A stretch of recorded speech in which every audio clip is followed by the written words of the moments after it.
What's going on, everybody? Curtis Wilkerson with HawgSports.com, coming to you from just outside the T-Mobile Center. That's behind me. The College Basketball Hall of Fame is right in front of me. Arkansas just wrapped up a 72-64 victory over Kansas State in the opening round of the Hall of Fame Classic. Man, I almost feel like I should do a Hog Hoops Live episode. There's a lot to unpack from that game, but to be quite honest with you, it's about midnight, and the insomnia cookies across the street is calling my name. Arkansas got a sweet victory. I feel like I need some sugar in my life.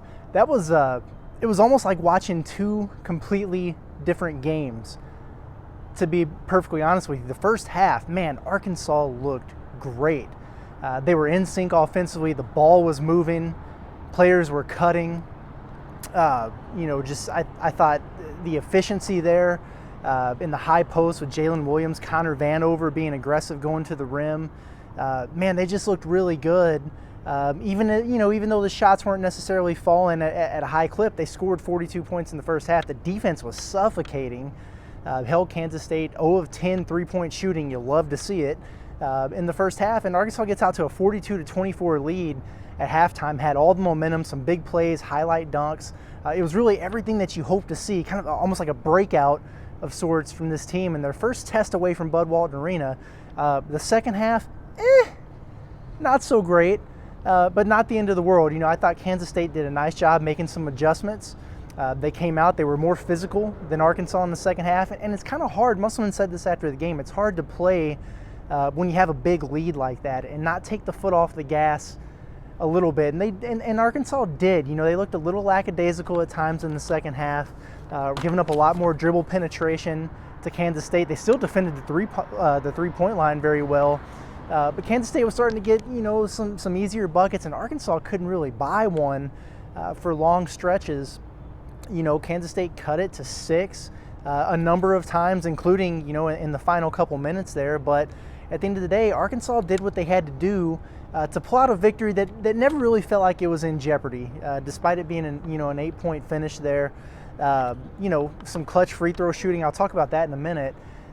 Down the stretch and really throughout the game, that's what kind of bailed you out. On a night where Arkansas holds Kansas State to 3 of 22 three-point shooting, they shoot 3 of 22 themselves. Okay, so how does Arkansas make up for that? They're aggressive on the offensive boards, aggressive around the rim, and they get 34 free throws attempted, and they cash in 27 of them. Okay, so that's a huge number, a huge statistic there.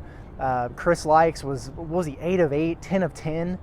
In the last 2 minutes. That guy, against the press down the stretch, you almost get a little bit nervous because he's just weaving through everybody off the dribble down there. But hey, it's effective. He did a nice job of taking care of the basketball, getting contact, getting to the line and cashing in. And Arkansas walks out with the win. And, looking at some of the other things here, they actually printed out stats. How about that? We don't get stats printed out for us at Bud Walton Arena. They were passing out paper copies of the stat sheet at every timeout. I've got a whole backpack full of stat sheets. I think I have the final box in my hand. I hope so. Otherwise, I'm going to be reading some crazy stats to you from the midway point of the first half. So let's see if I picked up the right thing here. It looks like I did. Down the stretch, Arkansas had an 11-point lead with under 7 minutes to go. And Eric Musselman took the air out of the ball, and I think that was smart. And what I mean by that is he really slowed things down.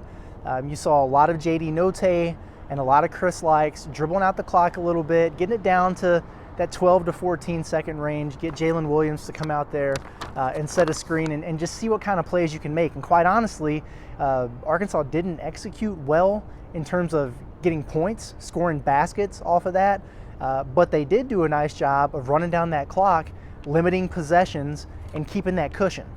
So I thought that was a wise move on a day where the shots weren't really falling the way you would normally expect them to for the Razorbacks. But hey, a number of stats here that stand out to me. Arkansas for the game shoots 36.2% from the field. That's got to be their lowest of the season, I would imagine. Kansas State wasn't much better at 37.3%. 3 of 22 from 3 for both teams. So it was there were a lot of clunkers. It was funny, so many three-point shots went up throughout the game, really from both teams in big moments. And several of them were open looks. And you get the big momentum from the crowd, almost that big gasp of, before it would erupt, and then the shot would always rim out. So very few times was the crowd able to explode with a 3-point moment at a big time like that. But the 27-34 from the free throw line from Arkansas was the difference in the game. 16-8 advantage in second chance points. You win a game by 8 points, and you get 8 more second chance points than your opponent. That's a good thing for Arkansas. Kansas State's a big team. They played guys 6'9", 6'10", 7 foot throughout the course of the game, and Arkansas tied them on the glass 41-41. Actually had one more offensive rebound, 13-12, so that's good to see. Arkansas was strong in the assist to turnover margin in the first half, really slipped in the second half and kind of backtracked a little bit. So for the game, Arkansas finishes with 9 assists and 12 turnovers. Need to flip that number, get it back to that 21-5 that you had against Northern Iowa last week. That's what we want to see, right? But that just goes to show you a little bit too the strategy of Arkansas down the stretch. They weren't getting the shots they were looking for.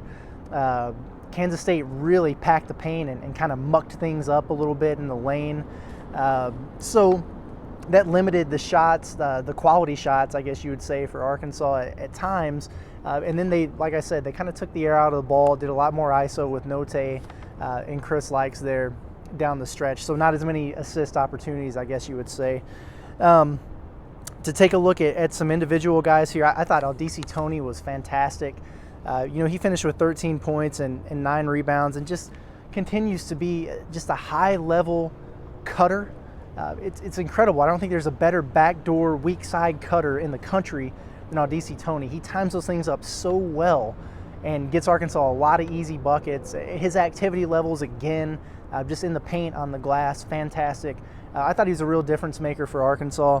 Connor Vanover, hey, he got the start. It was a good matchup for him, and he really delivered. He actually led the team, I believe. Yeah, he did. 14 points on the night. He was tied with Chris Likes with 14 points. 5 rebounds. Connor was aggressive at the rim. He had a number of dunks in traffic, including a putback. And even when he missed, he was going to the rim hard. He was drawing fouls. He went to the free throw line. We know that's the thing that kills me about Connor sometimes. We know how good of a free throw shooter he is. Man, be aggressive around the rim, and if you don't finish, draw contact and get to the line. He did that tonight and was 8 of 9 on his free throws. That was huge for the Razorbacks. So a nice job there by Connor. I mentioned Chris Likes, 10 of 10 from the free throw line, finished with 14 points. He wasn't great until crunch time, and he really delivered when it mattered there. Stanley Amude, I thought had some really big moments. He was 5 of 9 from the field, 10 points, 4 rebounds, had some big dunks. When this guy explodes, he explodes. I'm still waiting. I thought it was going to happen. He had 6 points kind of right in a row there in the first half. Then he got saddled with foul trouble and sit out basically the rest of the first half and never really got back in that rhythm. I thought this was going to be his breakout game. Still, overall, pretty solid. He had some big plays on the defensive end as well, which is a good omen. It's something that you like to see from Stanley Amude. Man, JD Note wasn't his night. Hey, sometimes it's going to happen. 4 of 17 from the field. He looked a little bit tired, a little bit out of sorts, especially, kind of later on in the second half. Airballed a couple shots. Of that 4 of 17, he was 2 of 10 from 3, so you really hope for a bounce back from him tomorrow. I don't think this is a guy that's going to be lacking for confidence. We've seen JD Note have incredible performances. He'll be able to shake it off short-term memory. There's no doubt in my mind. And then Devo Davis, only 2 of 5 from the field, 4 rebounds, 4 points, a couple turnovers. Wasn't necessarily as aggressive to score as I thought he might be. There were times where I thought he did a nice job. We remember him, last year really driving left, kind of wiggling in between traffic, getting into that elbow area where he can really knock down that mid-range jumper or get to the rim and finish. I thought he was actually looking to pass, maybe a little bit too much. Maybe he was being a little bit too unselfish at times when he had opportunities to score. I'd have to go back and look at the tape a little bit. But, hey, at the end of the day, you've got 4 really good teams here at this tournament. It's the Hall of Fame Classic. This is an awesome place, by the way. A great venue, the T-Mobile Center. Like I mentioned, the College Hall of Fame, College Basketball Hall of Fame right across the street, the Power and Light District. It felt like an NCAA tournament atmosphere. It was pretty close, I would say, to a 50-50 split, maybe a little bit more Arkansas fans there. it was exciting, and the atmosphere was great. And there was a time there when Kansas State was making their run, you could kind of feel the pressure on Arkansas's shoulders. Kansas State actually brought a student section amongst just a nice group of fans, and they were loud, and they were getting on the Razorbacks, and they remained poised for the most part. Like I've said 100 times already in the last 10 minutes, on a night where the shots just weren't really falling, and you weren't in sync offensively down the stretch, but they remained poised. They got the stops they needed to get. They made the free throws they needed to make, and they're 4-0. And this is a nice win against a Big 12 team on a neutral site. That's going to wind up being a quad 2, maybe a quad 1. We don't know how Kansas State's going to be over the course of the season, but going to be a good win for the resume. And of the 4 teams that came here, only one of them gets to leave this place 2-0. And Arkansas's got the opportunity to do that tomorrow night. And it's crazy because everyone expected this showdown to be set up, a top 25 matchup between Arkansas and Illinois. Not so fast. Illinois got blasted by a Cincinnati team that I believe is up to 5-0 now, and they look really good. This is going to be a big challenge for Arkansas. I'm so interested to see how the Razorbacks respond. Hey, got a big win. They should feel good about themselves tonight, but struggled a little bit down the stretch there. Wasn't a great shooting night. You got to come back and shake that off and be a little bit better less than 24 hours later. And it's a Cincinnati team coming off a throttling of the Fighting Illini. Beat them 20. Cincinnati was down 15 7 minutes into the game, and they wound up winning the game by 20 points because they really lock up on you defensively. They have a lot of length. They've got 3 or 4 guys in the rotation at 6'9", 6'10", or above.